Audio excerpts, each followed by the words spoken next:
I really appreciate the fact that we come together and we have these opportunities to communicate and share some of the information from the university and the operations that are undergoing daily here because of the great work that you do.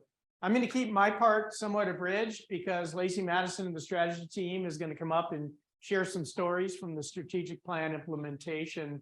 But I did want to start off, as I always do, by recognizing some of our individuals for the work that they're doing to bring in grant funding to support research or other components of the organization. And so since our last opportunity to get together, we've had some new grant funding come in for Dr. Robinson in the library, also for Dr. Hupp, and then Ms. Samara and Ms. Thornborough, between the two of them, have brought in about $1 million this year. In fact, Ms. Thornborough's grant was for over $500,000. Total 5-year, going to be pretty close to $3 million. So congratulations to them for their great work and the support that they're receiving and recognition from some outside entities. I also want to recognize that this is the time of year, just as it will be a little bit later in the year, where our PhD students have an opportunity to defend the work that they've put so much time and dedication into. So Nicole Rose, who's part of the BMS program, although registered with Kent, her work is all being done here at the university, and her co-advisors are Dr. Chris Vineyard and also Dr. Hieronymus, and several other members of our faculty are sitting on her defense. She's going to be defending on Wednesday from 11 to 2, so you have the opportunity to come hear about her work. I'm sure she would appreciate it. She's put a lot of time, effort, and dedication into this. To give you an update on our College of Medicine Dean search. I know this has been a lengthy process. I want to thank again Dr. Zarconi, who chaired the committee. Our committee did a great deal of work with a large number of applicants, really highly qualified applicants, through the work that Whit Kiefer has helped us do to go out and recruit nationally for this position. We did Zoom interviews initially, and that was all the work of the committee. The committee was tasked by Whit Kiefer to narrow us down to 4 finalists. And then there's been a bit of a gap after those 4 finalists came here and presented to you at the university itself. Each of them spent 2 days with us. And I want to thank all of you who gave me input. I received a large number of survey results, I think well over 60 on each of the candidates, which allowed us to better understand who you think would be best for this organization. We've narrowed it down to 3. It's not clear who of those 3 will come back completely, but we do have one coming back to the university next week to spend a little bit more time digging into the numbers, better understanding the organization, meeting with the CEOs of the health systems. And then unfortunately, December is a little bit spent after the end of next week because we go to reduced operations. So if we make a decision on another individual to come back, that's going to be more in early January. So please bear with us. I know it's a lengthy process. We're trying to ensure that we get a really highly qualified, great candidate who's going to best serve you and to best serve the university. But big thank you to the committee who came together to help us get to where we are so far. We had a board meeting. We have 4 board meetings a year for our board of trustees. That was last week. It was a great meeting, and the board is really engaged and really cares about you and really cares about this university. Our new chair is Mr. Phil Trueblood. Mr. Trueblood replaced Mr. Rick McQueen as chair. Rick was an outstanding chair. Mr. Phil Trueblood is a great chair also. This was his first meeting that he chaired for us. We're going to make some changes to the board meeting so that it becomes a little bit more strategic in response to the desires of our board. But there were 3 resolutions passed at the board. It's a requirement that they be fully engaged in our finances and big decision-making at the university. So I wanted you to be aware that they did approve about $2.1+ million in capital projects that have to be done, and it requires their authority to be able to do so. So it's been a long-awaited need at the university, but we are finally authorized to replace a lot of the ductwork within the gross anatomy lab, which is something that Dr. Winstrup was asking for quite some time when he was chair of anatomy and neurobiology. So that has finally been approved and that work will get done. We've also are going to be replacing the roofs on buildings C and D. And then on top of that, we're going to replace a really large air handling system. I think it's unit number 8. So Dale, thank you to you and your team for all the work that you do. One of the biggest expenses at the university is building maintenance. You may or may not know that, but the cost of operations is huge. And you should never build a new building just because you get some money from a donor. You can't take that type of thing lightly. The cost of the building initially is not the biggest expense. It's maintaining it over the years as it deteriorates. Most buildings are only good for 20 to 30 years. Oftentimes you have to spend millions of dollars to then raise them before you can put a new one up. So we're trying to be very judicious. Right now, there are no plans for new buildings on this campus. And that's because we conducted a study that showed we're only using about 13% of our academic space based on our total capacity for utilization. Now, that's not the same for our research space. We have to take a better dive into that. But as far as our teaching academic space, we have plenty.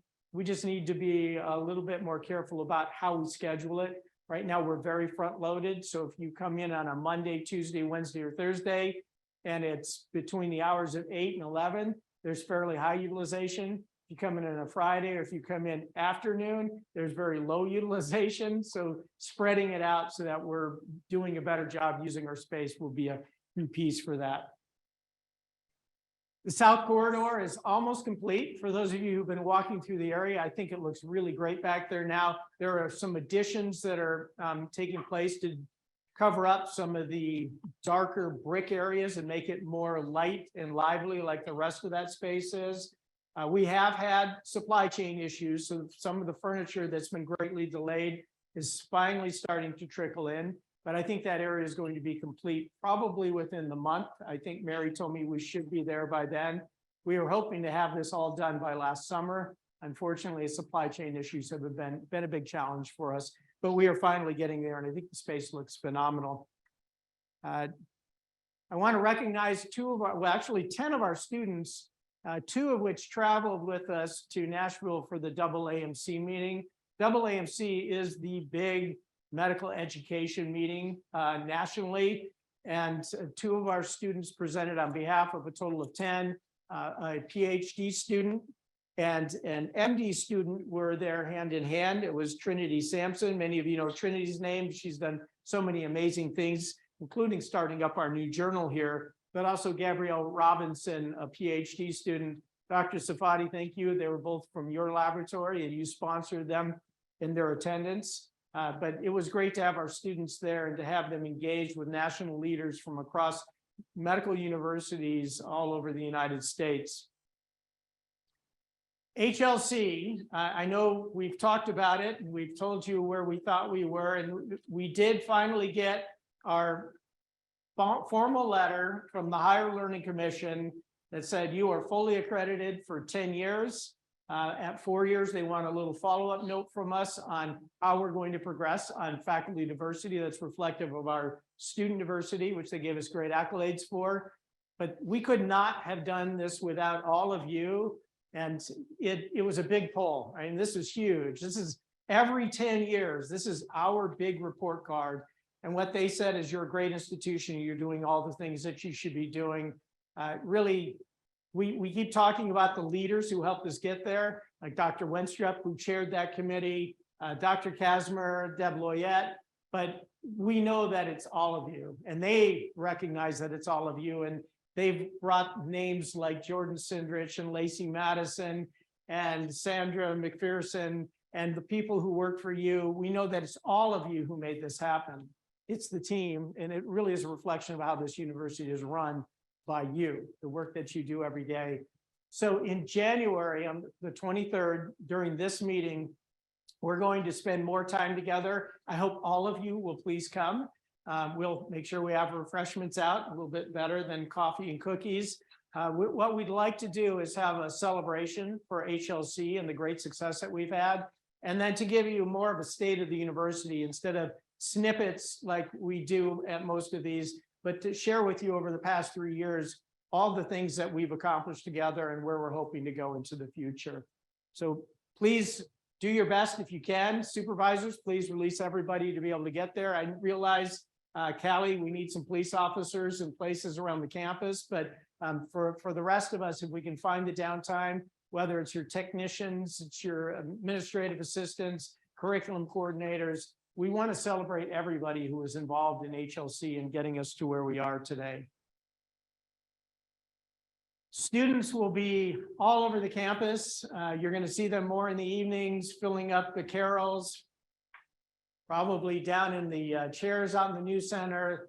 This is a really big rush for them before we go into winter holidays. Finals are coming. There's an incredible amount of anxiety as they're studying and preparing for some very difficult exams. Please do what you can to reach out, help them, give them a pat on the back, words of encouragement. We have great faculty here and great staff who are helping them get to where they need to go. But this can be a rough time for them as they're trying to get through this and then rushing home for the holidays, which many of them will do as they leave Rootstown to go back to all the areas across Ohio and across the nation that they've come from. We will be going to limited operations for the holidays. So Friday the 16th is our last standard full operations day at the university. Some of you will be on campus after that. Some of you have elected to take some comp time or some holiday time as we transition into the extended holiday period that the Board of Trustees has authorized for everybody at the university. Just remember, some of us, like our police force and campus operations, they need to be here all the time anyway. So we'll do comp time for them, and their supervisors will be managing that. But if you're around, it wouldn't hurt to stop by the campus and thank the police officers and the campus op folks who will be here working away, as many of you are off enjoying some time during that couple-week period. And just remember, the holidays are a great and wonderful time, but it's also a time of increased loss of life, morbidity and mortality, as there are more people drinking out on the road. So please don't drink and drive. Look out for each other.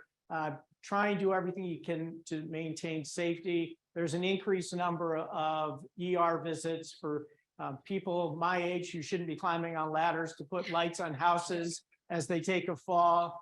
There's an increased amount of heart attack presentations because of the excessive amount of food that we sometimes take in during this period of time, and the increased activity that some of us will be going through. So do be careful, look out for each other, enjoy the holidays. And with that, I'm going to take some questions and then I'm going to pass it over to Lacey Madison and team.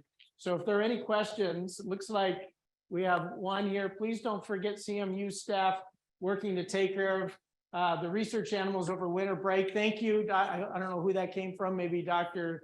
Dana Miller, but that's true. That's part of the operations crew that are here.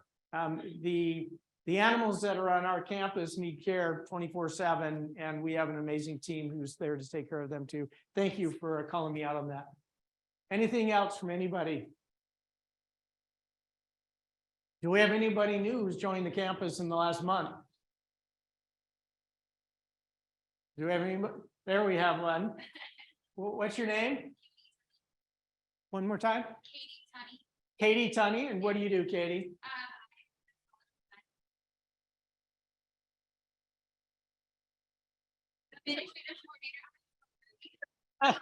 Don't be sorry. So Katie's in the College of Medicine as administrative coordinator. If you have a moment, please stop by and welcome Katie to the campus. I know we've met, but thank you for coming this morning. And if there are no questions, Lacey, please come up and take control. Two new coordinators, Liz and Stephanie. Two new coordinators where? College of Medicine also? Very good. Well, welcome. Yes, Dr. Altman. Nick Peralta, coordinator in College of Graduate Studies. Adam. Alex. All right.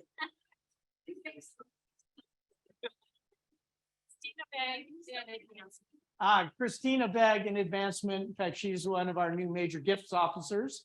So for all of you who need money to support the great work you do, make sure you get over and work with the advancement team. That's why they're here. Yes, ma'am. I just want to know that the NEOMED Healthcare Center will be open during break. It will be on a limited schedule, but if anybody, even for your family members, you know, we will be able and the schedule will be coming down in the calls. Great plug. Our NEOMED Healthcare facility is open. We'll be open during the holidays. We do take SUMA Healthcare Insurance, which is provided through the university's insurance plan, and you don't have a copay if you use our healthcare group. That's all been approved by SUMA. Thank you. That group's doing a great job. If you look at the number of patient visits that have accumulated over time, we're continuing to escalate. I'm making up a number, but it's probably pretty close. It's probably been about a 300% increase in the number of patient visits over the last 6 months. So it's pretty amazing, and it's continuing to grow. So thank you for all that you do. Okay, Lacey. Right here. There you are. It's all yours. Hi, everyone. We are so close, couple more weeks, and we will all be eating Christmas cookies, although we've already started it at our house. So I hope you have as well. Of course, we'll start always with our mission. Our mission is to harness diversity, innovation, and collaboration to create transformative leaders and improve health through education, discovery, and service. And if you were all able to attend our Creating Transformational Leaders Day, you heard all of the ways that we reported back to you that we're tracking our progress. You know that we are 41% of the way to completion, which is ahead of target. You heard all of the different numbers and the statistics associated with each pillar. But that's really great and it's fantastic, and we love to share that information with you. But it's more important, from our opinion, to include the actual stories from the perspective of the people who are doing the work and the impact that that is having on not only our students in our communities, but right here on our campus. So we're excited to do that today. If you haven't or aren't familiar with all of the data and the metrics and the progress that we are tracking, I encourage you to take a moment to explore the neomed.edu/strategic plan landing page. From there, you can go straight to our dashboard and you can see all of the amazing work. Markham, you guys did an amazing job building that out for us. But the work there is all the work that you're doing. So all of the metrics are there, all of the visuals are there. It's really great data that you can use in your everyday job. So I encourage you to really take a deep dive through that. But one of the things that we like to do is to have teams come up and share the work that they're doing. So as you all know, creating an exceptional experience is a top priority for us and for all of the work that we're doing, but creating a well-resourced and inclusive environment. So within the people pillar, an action plan that was evaluated and identified as one of the top priority was to really understand how can we recruit and retain a diverse student body and workforce. But specific to student body, throughout that process, we had Jim Barrett, who is our, make sure I get this correct, Senior Executive Director for New Student Enrollment Initiatives. He authored and led a year-long process where he took a cross-functional team through the University Enrollment Council's work and came up with strategies to really move us forward, not only the College of Medicine, but also the College of Graduate Studies and the College of Pharmacy, to create enrollment strategies that would help enable growth, because if you're not growing, you're dying. So I've asked Jim to come and share how the University Enrollment Council, what they were able to accomplish and where we're going from here.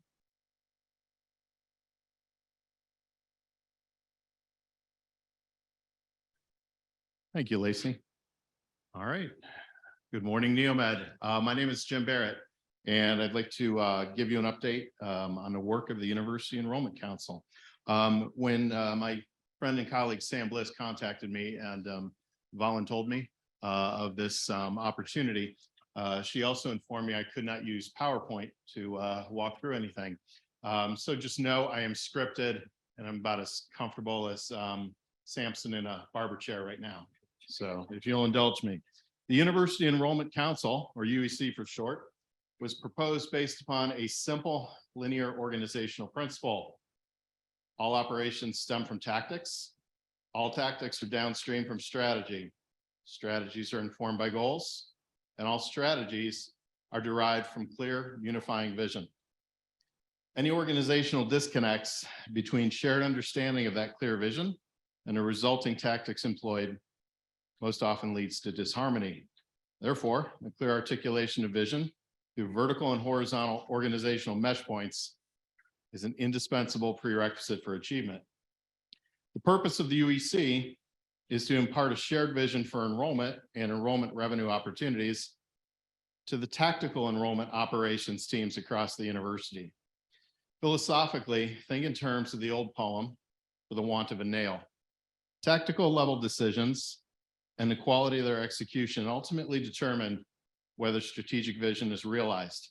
Decisions that may seem minor and prone to expedience, if made without the necessary discernment, often contain the fate of strategic outcomes. So the work of the UEC impacts the 4 colleges, the strategy and the transformation decision, financial affairs decision, and the admission and financial aid units.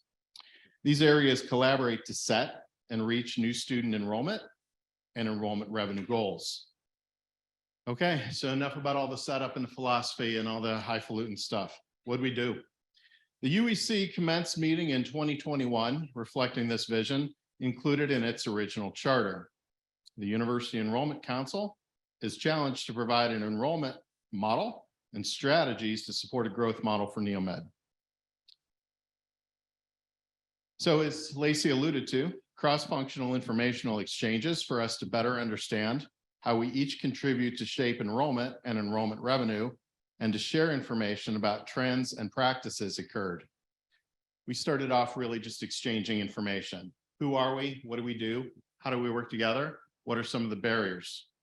Production of a viable plan to spur enrollment growth by leveraging new complementary graduate programs to strengthen the Doctor of Medicine program.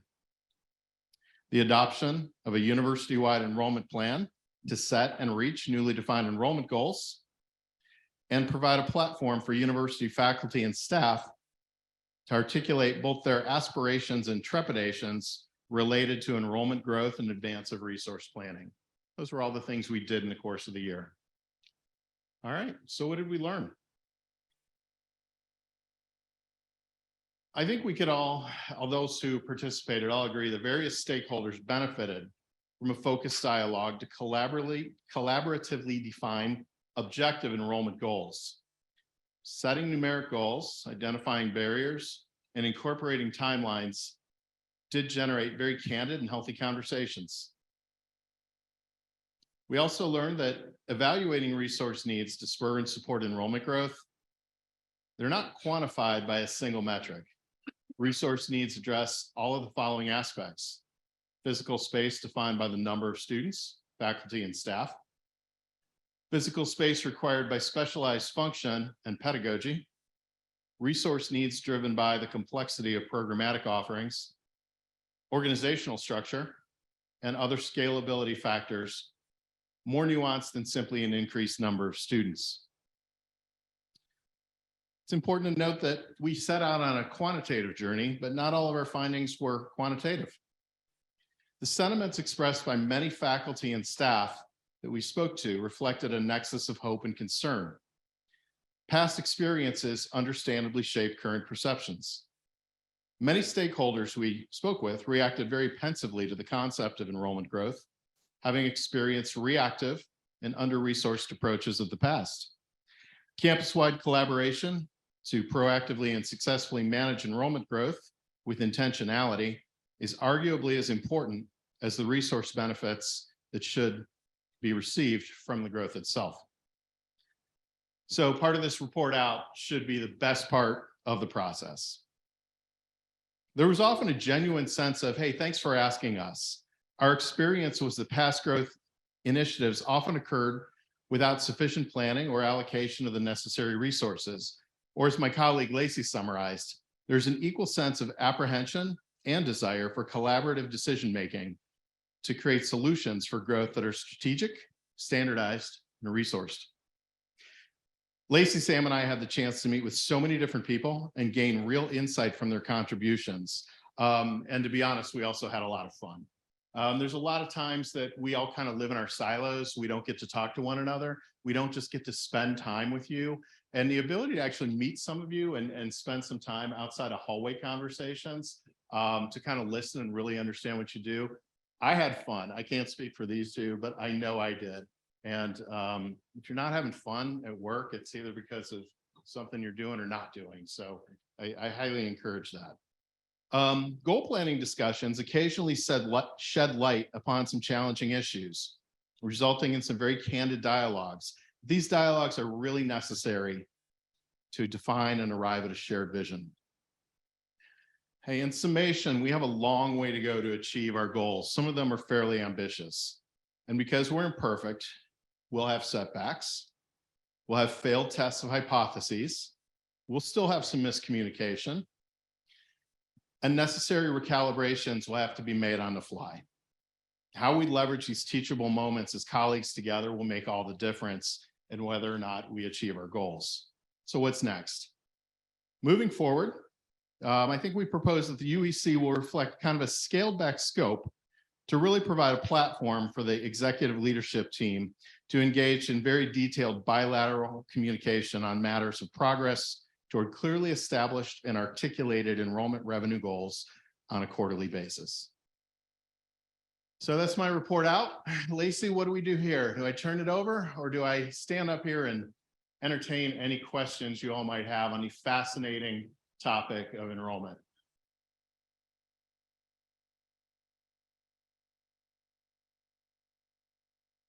Sandra. So one of the pieces that your team worked on was associated with creating financial formulas for the impact of enrollment. Can you speak to that a little bit more? Because I found that really interesting. Sure, and thanks for your help with the process too, Sandra. We worked together to try to get an idea of both revenue and expenses on a relatively high level. I mean, we really had to work hard on this to determine how deep we could go, where we really struggled with some of the nuances, but also not to be too surface level. So I think in the end, we kind of worked as a team. The revenue was fairly straightforward. The expenses were a little bit more challenging, and Lacey and Mary definitely took the lead on that. I can answer that question to some extent. So we did, part of the UEC deliverables was to create a financial model to where we could project enrollment based on numbers. It figured in, we worked together to figure in attrition, out of state, in-state tuition impacts, all of those things. And then also the percentage of change from when somebody comes in as out of state, and then, they don't stay out of state the whole time. A couple of them do, surprisingly, but most people do not. They do become residents, and the impact of that. So that's all figured into the calculations, SSI, so on and so forth. What we realized is we went through the voice of customer piece to figure out the dependencies of where additional resources might be needed. We've got this byproduct of all this qualitative information that we're addressing, and we'll be sharing that with the community next calendar year. What we did find was within this model that projected out the quantitative impact, we were now able to flag, okay, well, if X happens, we're going to need Y particular resources. We might need one more person here or two more people here, or a $3 million capital plan, which Mary says there is none. There is no. But I mean, that's just an example. So we were able to pair the Excel model, if you will, to project out the enrollment to the resources that we heard from the voice of customer that you said you would need to make that happen. So that's the final product. Anything else for UEC? Can I get a thank you? Oh, Jim's on it. Before you thank me, I wanted to thank you. Thank you for all you do, everybody in this room and watching and not watching. You all have a stake in this, and enrollment is everybody's purview. And I just want to thank you for all you do for admission and scholarships and financial aid, and wish you all a fantastic holiday season to take a little break, hopefully, and come up for air.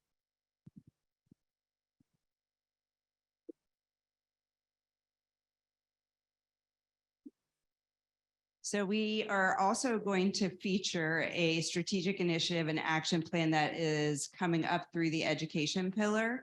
And as you know, one of our main strategic initiatives is to have our students meet the rigor and the co-curricular experience of our programs here at NEOMED. And one thing that came up as a huge gap was the need for a writing center here at NEOMED. And so an action plan was created, and it actually also qualified for strategic initiative funding. And a year ago, we stood up the first NEOMED Writing Center. And so today we've asked Brian Harrell, who is our Writing Center specialist. Oh, first Craig is going to give him an intro. I forgot about that part. Please. And give you a little bit of background, and then we're going to share the successes and the opportunities at the Writing Center. Thank you, Lacey. Hi, everyone. My name is Craig Thiessen. I'm director of the Learning Center. I just want to give you a little bit of some context around how the Writing Center came about, and then introduce you to our new Writing Center specialist. So about 5 years ago, really over the last 5 years, we've seen a progressive increase in requests for Writing Center support. And it was one of the things where we kept seeing more and more requests coming. And I'd like to thank those individuals, many of whom are in the room that I'm making eye contact with right now, that were very helpful in helping us to identify, yes, we do need a Writing Center. But what does that look like? What are some of the needs that are impacting your offices that perhaps you might not have the exact qualifications on, or perhaps even the time to really deliver an exceptional service to our students? So through that process, we were able to, Dr. Altman, Dr. Zarconi, Phil Jenkinson, and myself, over really about a 1 to 1.5 year time span, we're able to collaborate with those key stakeholders and put together the SIF request. And I'd like to definitely thank all the individuals who were able to vet that SIF request and help us throughout that, because that really made this possible. So we were able to implement the Writing Center last really February and March, was when we really got up and running. We are now 9 months into what is a 30-month pilot of the Writing Center. And we are very excited. Starting in July, we will have a graduate assistant also joining us. But for right now, we were able within the first phase of this was the ability to hire a Writing Center specialist. We were very fortunate to hire Brian Harrell, who will be coming up and sharing a lot of his stats. You will see just through his passion and his overall expertise why our students are already having such a great experience. I'd like to also give a shout out to Samantha Bliss for taking a lot of our data that our interns put together, and we distribute surveys to our students after their experience to tell us, how is your experience with the Writing Center? What are some of the needs that we can do to improve? So we have that raw data. We're able to give that to Samantha, and is already being put into Invisio to give us a better understanding and some really nice visual keys on opportunities for improvement, but also to celebrate our success. So if you don't know, the Writing Center is located in the Anil Mohan Kohli Academic and Information Technology Center. As soon as you walk in, it's right off to the right. And mark your calendars or save the date. We are looking to have a first birthday party for the Writing Center coming up in March. So on March 14th from 12 to 1, we will have some cake and a little bit of an open house for you to come by, stop by, meet Brian individually, or just see what all he's done within the office and see where our growth is going to be going in the future. So without further ado, I'm going to turn it over to Brian Harrell. Thank you, Craig. Craig is an amazing supervisor to work for because he stays downstairs and I get to stay upstairs. That's only kind of not true. I want to tell you about last Thursday. Last Thursday, I came in and I had an email waiting for me from Harmony that tagged a student that said, I need to set up my LinkedIn account. It was an M1 student. so that I could put it on my CV, because we're encouraging students across the university to put their LinkedIn on their CVs. And I said, oh, that's a new request for me. So tomorrow, she and I are meeting at 12:15.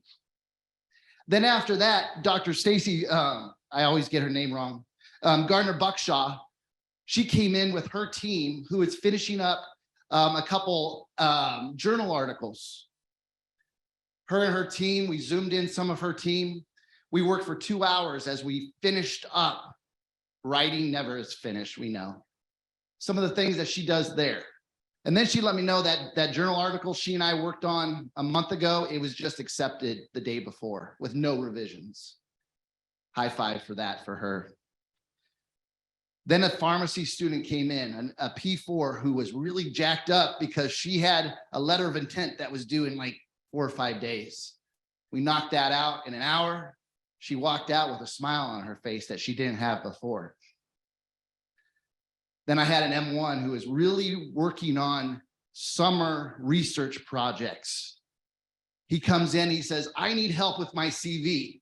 And I said, what have you done? He says, nothing. And I said, let's figure out what you've done. And we ended up with 4 pages of stuff. So that when he goes to do his research this summer, he's going to be 12 pages. Then we'll cut it back.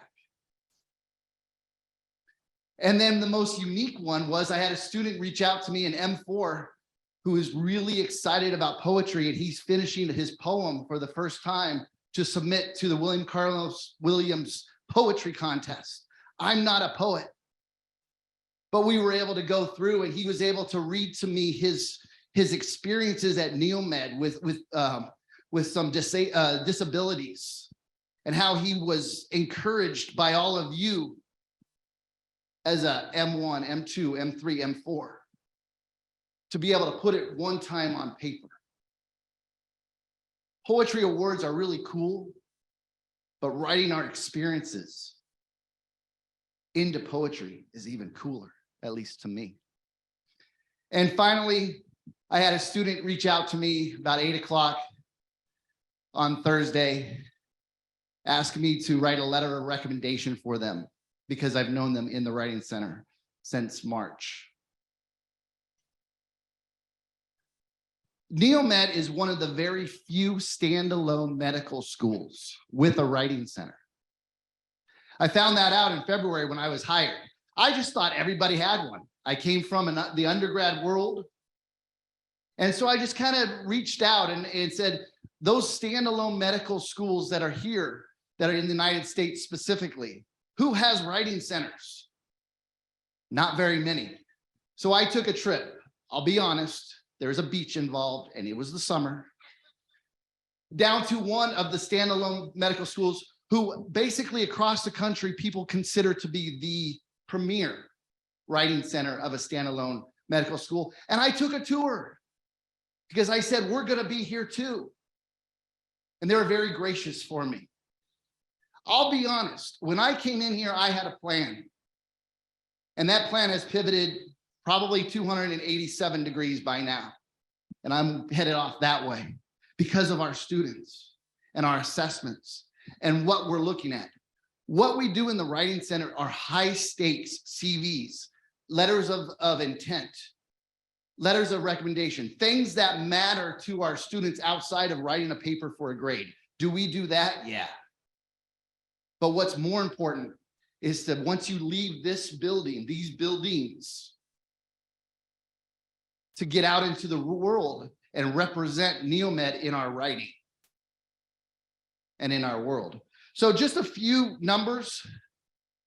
As of 8:30 this morning when I came in, since March 1st, essentially, we have had 395 individual student interactions, sessions, and I say we, I mean me, and 40 faculty sessions, which is averages out to about 10 sessions per week.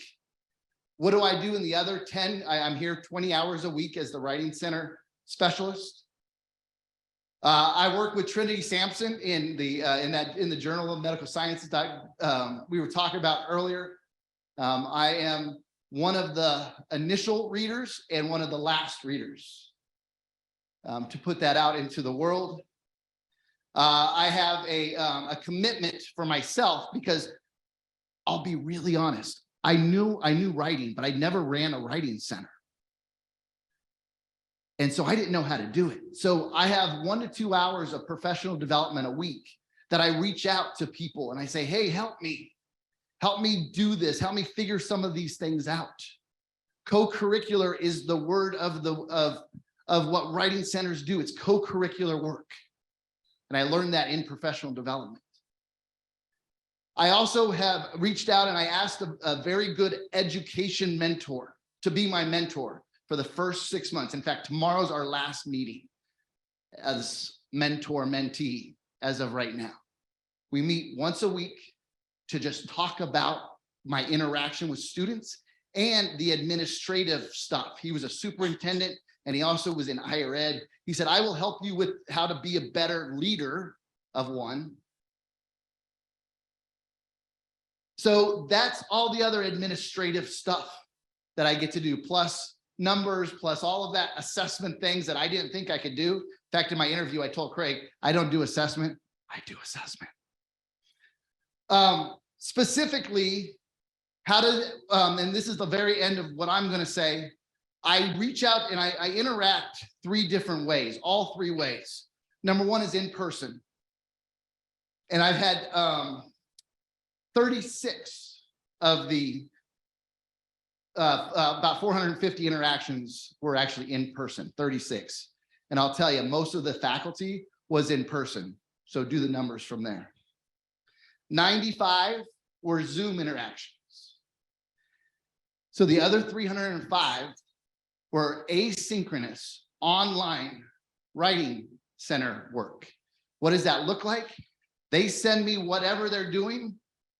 I give comments, and then, and here's the most important part, I create a screen share video, 10 minutes long or less, discussing everything that I wrote down, interacting with them, and then inviting them, if they have questions, to reach out to me or to come in or to do that next step. For many in the CV world, and it's a lot of CVs, all they need is that one. I go through it, I interact with them through video, and then they can do the revisions. They send me what they have done. We check off on it together collaboratively, and we move on. So asynchronous online writing center is not just drop it off and that's the last time we have to worry about it. It's this interaction, it's the video. They actually have to see my face for 10 minutes because I care about what they're doing here at NEOMED. Thank you. Any questions specifically? Awesome. Thanks, guys.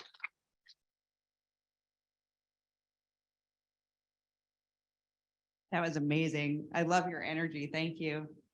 So obviously there's a lot of services available at the NEOMED Writing Center if you are in need of assistance. It's a lot of energy upstairs. So, please go and visit. Before I introduce our last speaker, Dr. Langell asked me to let you know of an announcement that just came in. So the Neovations Pharmacy Services will be traveling to different departments on Thursday from 10 to 1 to administer flu vaccines. So if you haven't received your flu vaccine, make sure you reach out to Neovations to make sure you're on the schedule for that. So we have one last person to share the amazing work that we are doing. So we're all working really hard here at NEOMED within our walls, but we have folks that are working out in our community as well. So through our service and community engagement pillar, obviously we are dedicated to making really strategic partnerships that provide students and further the university impact, that provide students with opportunities to be a part of doing that. So one strategic initiative specifically is that we will advocate with our political and regulatory communities, and we'll give students the opportunity to be a part of that advocacy and teach them how to navigate that, because as we all know, that's how stuff gets done. So Janet Kuhn, who is our Associate Director for Government and External Affairs, they've created two new groups. One is a student group, the other is an alumni group, and it's called the Student Government Affairs Advisory Council. And Janet has had the opportunity to travel with groups of our students to Columbus to engage them and teach them how to be a part of advocacy for NEOMED. So I'm going to pass the mic to Janet. She's going to tell us all about it. Thank you. So 2 years ago, we started the group with students. 3 years ago, we did alumni. And a lot of it was education on the advocacy, kind of how the state budget works, how to go to committee, how to get your bill introduced, just, good best practices and things not to do with legislators. And when we met with the students, we now have about 15 in our student advocacy group. We brought a lot of legislators here to them on campus. And we did a lot of education and things here on campus. And getting their feedback, they wanted to get off campus. They wanted to go to Columbus and meet where the legislators were. They wanted to go to some of these events and actually meet and network and interact. So kind of really go where the action is, right? Instead of us bringing them here, we wanted to take them where the action was. So as part of that SIF funding, we didn't have anything in our zero-based budgeting to take the students elsewhere. So we made a request to do just that, and we outlined what we wanted them to do. The first one we did was we took students to the Greater Akron Chamber, which is an institutional membership with NEOMED, and we did the candidates conference on October 27th. And I don't know if you remember back in October, those of you that live in Northeast Ohio, there were some really nasty attack ads going on with two folks that were running for representative, one being Madison Gilbert and the other is Emily Sykes. Amelia, I'm sorry. And they were running for U.S. representative, and the TV ads were pretty much mudslinging. The chamber did a great job, and they had a fireside chat. And so you really got to have a conversation with the members as opposed to what you were seeing on the television ads. And when I asked the students who attended, one of the things that they really gained was that the attack ads didn't capture the candidates at all. And then the other thing that they got to do afterwards was they did some networking, and they got to meet some of the student trustees from our other sister universities, and they found that very valuable. The second event we did was we did a NEOMED advocacy day at the Capitol. We had 7 students attend, and we had about 7 or 8 alumni attend a reception. We had 3 first-year students and 3 second-year students attend. One of the students even took over the NEOMED Instagram account for the day. So they had a lot of energy and were very excited to be there. We attended a committee meeting. We watched a new representative get sworn in during session. Their white coats attracted Senator Steve Huffman, who's also a physician, and he stopped them in the hallways of the Capitol to tell them the importance of advocating at the state level, particularly due to the policy that affects their profession and the money that flows through all of those challenges. A reception was held in the evening where the members of the Alumni Government Affairs Group joined the networking with Jerry Serino, Representative Pavliga, and their staffs were guests of honor. And there were a lot of great networking and connections being made. I think the alumni really got a treat out of advising the students as well. One of our students who participated in the Neovations Bench to Bedside enjoyed connecting with Senator Serino, whose background is in medical device companies. When else would they get that opportunity to have that one-on-one conversation? The M1 students enjoyed being able to interact with the alumni, and they got some valuable advisement. The third event that we had was just last week at the Ohio Chamber of Commerce Healthcare Transformational Summit. It was an all-day event with several breakout sessions where the governor was the keynote speaker. We had 2 students attend. Also in our panelists was Dr. Welton and also Dr. Langell. So they were excited to be part of that and to have NEOMED be part of 2 presentations throughout the day. That was great. One of the students was also able to make and improve his network by connecting to a nonprofit organization that they're passionate about. They met a medical device innovator that they connected with. And they said that the problems that were shared throughout the summit that day had sparked several bench to bedside ideas. Upon conclusion of the 3 events that were there, the purpose of the SIF funds were to contribute to the exceptional student experience. And when I asked them to share some of their own words, they wanted to be here in person, but they're testing today. So you're stuck with me. But one of the students who's not from Ohio shared that their perception when they came here was that NEOMED was a standalone facility in a very rural area, and that there just wouldn't be a lot of opportunities for things like this. And they said that they were pleasantly surprised that they've had so many experiences that they never even considered a possibility when they were looking to attend other schools. And I think that's an attribute to what NEOMED really can do and be impactful for these students, because we're not clogged by all the rest of the noise. So if there are any questions about their experiences, we plan to put this in for the future so that we do have funds to take them to these events, because again, they found that very valuable, that not just bringing them here, but taking them to where the action was valuable. Finished a few minutes early. Thank you.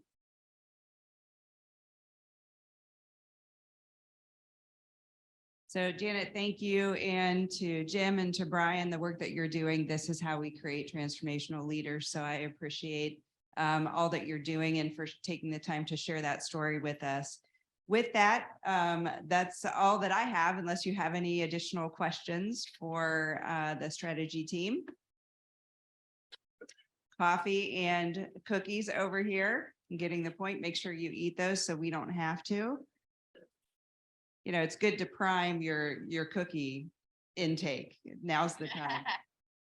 So with that, I wish you all a restful break, and we will see you in January to re-engage.